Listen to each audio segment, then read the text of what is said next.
विमा योजनेचा शेवटचा हप्ता आता लवकरच मिळणार आहे।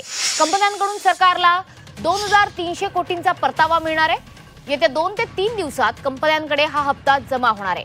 पंतप्रधान खरीप पीक विमा योजनेत 7600 कोटी रुपयांचा एकूण विमा हप्ता कंपन्यांना देण्यात येणार आहे। पीक विम्याची वाट पाहणाऱ्या सर्व शेतकरी बांधवांसाठी आता मोठी खुशखबर आली आहे। हो शेतकरी बांधवांनो, गेल्या कित्येक वर्षापासून तुम्ही पीक विम्याची प्रतीक्षा पाहत होता, ती प्रतीक्षा आता संपली। पीक विमा आता शेतकऱ्यांच्या खात्यामध्ये जमा होण्यासाठी सरकारच्या माध्यमातून डायरेक्ट आता शिक्कामोर्तब झाला आहे। म्हणजे की शेतकरी बांधवांनो बघा, अखेर शेतकऱ्यांच्या प्रयत्नाला यश मिळाले आहे आणि आता मोठा दिलासा सरकारच्या माध्यमातून शेतकऱ्याला दिला जात आहे। राज्य सरकारने शेतकरी बांधवांसाठी एक अत्यंत महत्त्वाचा निर्णय आता जाहीर केला आहे। पीक विम्याची 379 कोटी रुपयांची भरपाई आता थेट शेतकरी बांधवांच्या खात्यावर जमा केली जाणार आहे। हो शेतकरी बांधवांनो, जर तुम्ही शेतकरी असाल तर ही बातमी तुमच्यासाठीच आहे, कारण ज्या पीक विम्याची तुम्ही वाट बघत होता, पहा तोच पीक विमा अखेर आता सरकारच्या माध्यमातून मंजुरी मिळून आज या ठिकाणी शेतकरी बांधवांच्या खात्यामध्ये जमा करण्यामध्ये येत आहे। परंतु थांबा शेतकरी बांधवांनो, एक अडचण आहे। तुम्ही जर महाराष्ट्र राज्यामधून जर असाल तर तुम्हाला असं वाटत असेल तुम्हाला देखील पीक विमा मिळणार, तर थांबा, काही कामे सरकारच्या माध्यमातून करायची सांगितली होती। आता ज्या ज्या शेतकरी बांधवांनी ती कामे केली, बघा 3 कामे तुम्हाला सरकारने करायची सांगितली। जर ही कामे तुम्ही जर केली नसेल तर बघा खूप मोठी अडचण येणार आणि तुमचा पीक विमा रखडला देखील जाऊ शकतो। शेतकरी बांधवांनो बघा, आज बातमी आली आणि शेतकऱ्यांमध्ये आता आनंदाचं वातावरण निर्माण झालं आहे। कारण की गेल्या कित्येक वर्षाचा हा पीक विमा आहे जो की शेतकरी बांधवांच्या खात्यामध्ये जमा केला जात आहे। आता शेतकरी बांधवांनो, महत्त्वाचं म्हणजे की बघा, आता पीक विमा कधी मिळणार बघा, असा प्रश्न शेतकरी वारंवार विचारित होते। आता त्यांची प्रतीक्षा पूर्णतः संपली आहे, कारण ही रक्कम थेट त्यांच्या बँक खात्यामध्ये जमा केली जाणार आहे बघा। त्यामुळे ज्या शेतकरी बांधवांच्या खात्यामध्ये आतापर्यंत पीक विम्याची रक्कम जमा झाली नाही बघा, त्यांना आज मोठा दिलासा मिळणार आहे। या संदर्भात पात्र जिल्ह्यांची यादी देखील सरकारने जाहीर केली। तुम्ही अगदी बरोबर ऐकता, सरकारने आता यादी जाहीर केली। म्हणजे की शेतकरी बांधवांनो, संपूर्ण राज्यभरामध्ये आणि देशभरामध्ये आज वितरण केलं जाणार नाही, लक्षामध्ये ठेवा। सरकारने सांगितलं आज महाराष्ट्र राज्यामधील फक्त 18 जिल्ह्यामध्ये वितरण करण्यामध्ये येणार आहे। मग शेतकरी बांधवांनो, या 18 जिल्ह्यांच्या यादीमध्ये तुमचं नाव येतं का नाही ते तुम्ही एकदा चेक करून घ्या। जर काय तुमचं नाव येत असेल तर कसल्याही अडचणीशिवाय तुमच्या खात्यामध्ये आता रक्कम ही जमा करण्यामध्ये येणार आहे बघा। शेतकरी बांधवांनो, भरपूर दिवसाच्या प्रतीक्षेचा आज अंत झाला आणि बघा या यादीमध्ये अनेक जिल्ह्यांचा समावेश आहे। आणि बघा कोणत्या जिल्ह्यामधील शेतकऱ्याला याचा सर्वात जास्त फायदा होईल हे देखील आपण आता पुढे बघणारच आहोत, हे स्पष्ट झालं आहे। या व्हिडिओमध्ये आपण सविस्तर माहिती पाहत आहोत। ही महत्त्वाची अपडेट सर्वात आधी तुम्हाला मिळावी म्हणून आपलं चॅनल सध्या काम करीत आहे। आता शेतकरी बांधवांनो, लक्षामध्ये घ्या, मागे कित्येक वर्षापासून तुम्हाला पीक विमा भेटला नव्हता, तर काही शेतकऱ्याला पीक विमा कमी मिळणार आणि काही शेतकऱ्याला पीक विमा जास्त मिळणार। आता याचं कारण सुद्धा सरकारच्या माध्यमातून जाहीर करण्यामध्ये आलं। तर बघा शेतकरी बांधवांनो, कोणत्या शेतकऱ्याला कमी पीक विमा आणि कोणत्या शेतकऱ्याला जास्त पीक विमा, याचं कारण म्हणजे पीक विमा भरताना तुम्ही कोणते पिकं नोंदवली यावर आधारित आहे। जर तुम्ही कापूस, तूर, सोयाबीन असे पिकं जर लागवडीसाठी नोंदवली असतील तर बघा तुम्हाला या ठिकाणी सर्वात जास्त पीक विमा मिळू शकतो। परंतु जर तुम्ही ज्वारी, बाजरी म्हणजे की हलकं पिकं जर तुम्ही जर या ठिकाणी नोंदवली असतील, जे की साधे पिके असतात ज्यांना की कमी निधी मंजूर होतो, असे जर पिके तुम्ही पीक विमा भरताना नोंदवली असतील तर बघा तुम्हाला कमी पीक विमा मिळणार। तर मग आता शेतकरी बांधवांनो बघा, पीक विम्याची 379 कोटी रुपयांची भरपाई थेट शेतकरी बांधवांच्या खात्यामध्ये आता जमा होत आहे। ज्या शेतकरी बांधवांना पीक विम्याची गरज होती त्यांना आता यामुळे मोठा आधार सध्या मिळाला आहे, कारण आता शेतकऱ्याला आर्थिक मदत सरकारच्या माध्यमातून देण्यामध्ये येत आहे। हो शेतकरी बांधव हो, तुम्ही अगदी बरोबर ऐकता. बघा, सरकारने जी काय तुम्हाला कामे करायची सांगितली आहे ती कामे सुद्धा अतिशय गरजेचं आहे. बघा, ते काम म्हणजे आता लक्षामध्ये घ्या, तुम्हाला 3 कामे कोणती करायची. ही 3 कामे गरजेची आहे शेतकरी बांधवांनो. आता आपण साध्या आणि सोप्या शब्दामध्ये सांगत आहोत. पहिलं काम म्हणजे की EKYC. हो, तुम्ही अगदी बरोबर ऐकलं.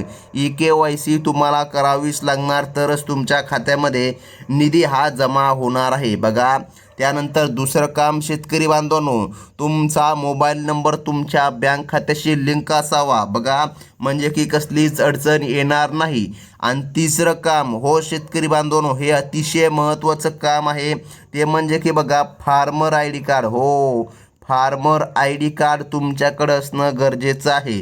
जर फार्मर ID कार्ड तुमच्याकडं नसेल तर तात्काळ काढून घ्या. कारण की ज्या शेतकरी बांधवांकडं फार्मर कार्ड आहे, बघा, अशाच शेतकरी बांधवांच्या खात्यामध्ये पीक विमा जमा करण्यामध्ये येणार. हे स्वतः राज्य सरकार आणि केंद्र सरकार दोन्ही सरकारच्या माध्यमातून सांगण्यामध्ये आलं. जर तुम्ही फार्मर ID कार्ड काढा असेल तर कसलीच अडचण येणार नाही.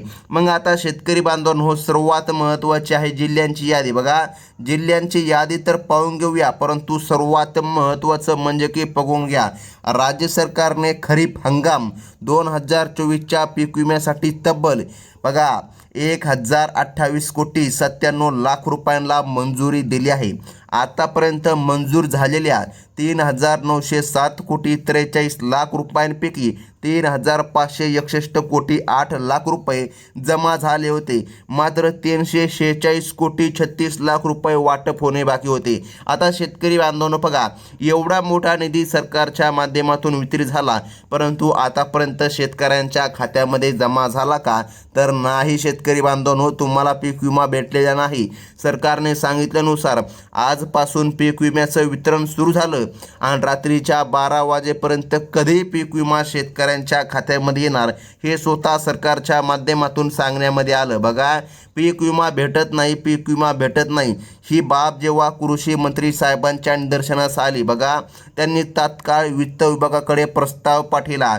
वित्त विभागाने तात्काळ त्यावर शिक्कामोर्तब केला. बघा, आणि या ठिकाणी शिक्कामोर्तब झाल्यानंतर वित्त विभागाने हिरवा कंदील दिल्यानंतर राज्य सरकारने आता निधी मंजूर करून दिला आहे. त्यामुळे केंद्र सरकारच्या पीक विमा पोर्टलद्वारे ही प्रक्रिया आता राबविण्यामध्ये येत आहे. बघा, डायरेक्ट या ठिकाणी केंद्राच्या पोर्टलवर ही प्रक्रिया होत आहे. त्यामुळे लवकरात लवकर प्रोसेस होत आहे आणि आता शेतकरी बांधवांच्या खात्यामध्ये पीक विमा मिळत आहे. हो शेतकरी बांधवांनो, ही होती अतिशय महत्त्वाची बातमी, लक्षामध्ये घ्या. परंतु सर्वात महत्त्वाचा आता प्रश्न आहे, कोणकोणत्या जिल्ह्यामध्ये हा पीक विमा सर्वात अगोदर जमा होणार हे पाहणं सुद्धा आता गरजेचं आहे. बघा, कृषी मंत्र्यांच्या प्रयत्नामुळे 379 कोटी रुपयांची प्रलंबित नुकसान भरपाई आता थेट शेतकरी बांधवांच्या खात्यामध्ये जमा होईल. यामुळे शेतकऱ्याला कोणताही अडथळा न येता मदत मिळणार आहे. काही अडचण आल्यास बघा, तुम्ही या ठिकाणी विभागाशी संपर्क सुद्धा या ठिकाणी साधू शकता, असे आव्हान या ठिकाणी सरकारच्या माध्यमातून करण्यामध्ये आलं. तर मग आता शेतकरी बांधवांनो, बघा, एकंदरीत ज्या शेतकरी बांधवांच्या बँक खात्यामध्ये अजून पण रक्कम जमा झाली नाही, बघा, अशा पात्र शेतकऱ्यांच्या खात्यामध्ये 379 कोटी रुपये जमा होतील. बघा, हा निधी फक्त आजसाठी आहे शेतकरी बांधवांनो आणि याच 18 जिल्ह्यासाठी आहे.